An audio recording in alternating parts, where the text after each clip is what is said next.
Thousands of admirers of the late Senator John McCain stood in line for hours on Wednesday in the blazing Arizona sun and triple-digit heat for a chance to pay final respects to the war hero and two-time Republican presidential candidate.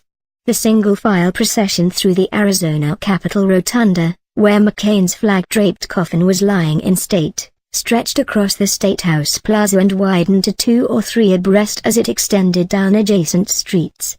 More than a dozen canvas awnings were set up to provide shade for the throngs, with temperatures reaching 106 degrees Fahrenheit 41 degrees Celsius at midday. The public viewing of his casket, following a brief ceremony for family and dignitaries led by Governor Doug Ducey, came on the first of 5 days of memorial tributes planned for McCain, who died on Saturday from brain cancer. He was 81. The one-time U.S. Navy fighter pilot endured 5.5 years as a prisoner of war in Vietnam before embarking on a celebrated political career. McCain stood out during the last 2 years as a key rival and critic of U.S. President Donald Trump, a fellow Republican whom McCain's family has asked not to attend the funeral.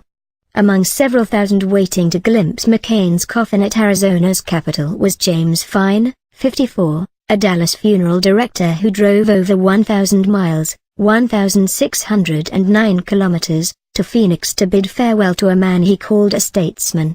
"I get up every day and read the news, and then I see what John McCain has to say," Fine told Reuters.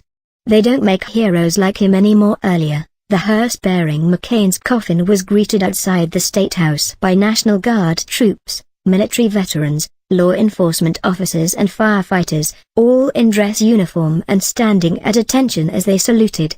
Inside, close relatives and dozens of politicians, including several former Republican colleagues from Arizona's congressional delegation, paid tribute to McCain's life and legacy during a 30-minute ceremony. "He fought like hell for the causes he believed in," Ducey said.